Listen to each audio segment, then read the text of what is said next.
Nous avons appris avec étonnement et stupéfaction le projet de loi portant Code général des impôts qui propose au niveau de l'exposé des motifs le transfert du recouvrement des impôts locaux de la Direction générale du Trésor à la Direction générale des impôts et des domaines. Nous considérons que c'est un projet de réforme qui n'est pas bon. Il n'est pas bon pour les collectivités territoriales, il n'est pas bon pour le Trésor, il n'est pas bon pour l'administration et il n'est pas bon pour la République. Puisqu'il s'agit de compétences historiquement, traditionnellement, qui sont exercées par notre administration au profit des collectivités territoriales par rapport à la gestion de la trésorerie et qui y trouvent leur compte. Donc nous n'avons pas compris que subitement, cette compétence qui a toujours été nôtre veuille être confisquée par une administration sœur. La réforme n'est pas bonne pour les collectivités territoriales puisqu'elle va constituer un véritable problème par rapport à la visibilité de la disponibilité de la trésorerie dans le cadre de la gestion qui nous est confiée. La réforme n'est pas également bonne par rapport au compte unique du Trésor qui est aujourd'hui une réalité et qui doit être impacté le plus vite possible par rapport à la mobilisation des ressources. Aujourd'hui, nous avons convoqué une assemblée générale à la suite de ce communiqué pour discuter avec l'ensemble des collègues afin d'établir un plan d'action qui va nous permettre de faire face à cette tentative de confiscation. La réalité est que c'est une tentative de démantèlement de l'administration du Trésor qu'absolument rien ne justifie. Absolument rien.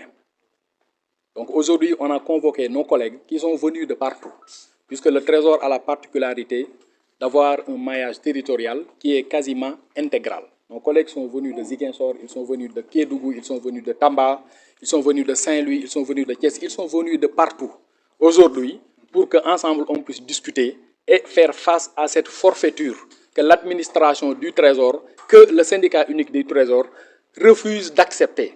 Et comme je le disais tout à l'heure aux collègues, nous ferons face et aucun moyen de lutte ne sera mis de côté. Mais bien évidemment, la responsabilité que nous avons en tant que d'abord cadre du Trésor et ensuite représentant du syndicat qui gère une matière aussi sensible que les deniers publics, nous impose une certaine attitude, une certaine responsabilité. C'est pourquoi nous privilégions le dialogue. Nous avons interpellé les collègues qui sont de l'exécutif local, notamment les maires, par rapport aux conséquences. Nous demandons aujourd'hui, officiellement et solennellement, l'arbitrage d'une autorité, qui est une autorité pour nous tous, c'est-à-dire le patron du ministère, en l'occurrence le ministre des Finances et du Budget. Nous demandons son arbitrage. Et nous alertons et informons également par rapport aux conséquences les plus hautes autorités du pays, afin que cette réforme puisse être stoppée. Pourquoi considérez-vous cette disposition du projet comme une menace pour le Trésor public? C'est une menace pour le Trésor public parce que c'est une compétence qui a toujours été nôtre. Comme je le dis, vous savez, en 2009, 17 ans derrière, le recouvrement des impôts d'État a été transféré auprès d'une administration sœur. Ce qui serait le plus logique, c'est que d'abord, ce transfert-là soit évalué. D'abord, avant de penser à conquérir une autre compétence. Donc nous demandons officiellement à ce que le transfert du recouvrement des impôts d'État qui est intervenu en 2009 soit évalué par la Cour des comptes. D'abord, avant de penser au recouvrement des impôts locaux, qui est une compétence exclusive de notre administration et, Inch'Allah, qui restera une compétence du Trésor. Juste une dernière question, quelle démarche entreprenez-vous?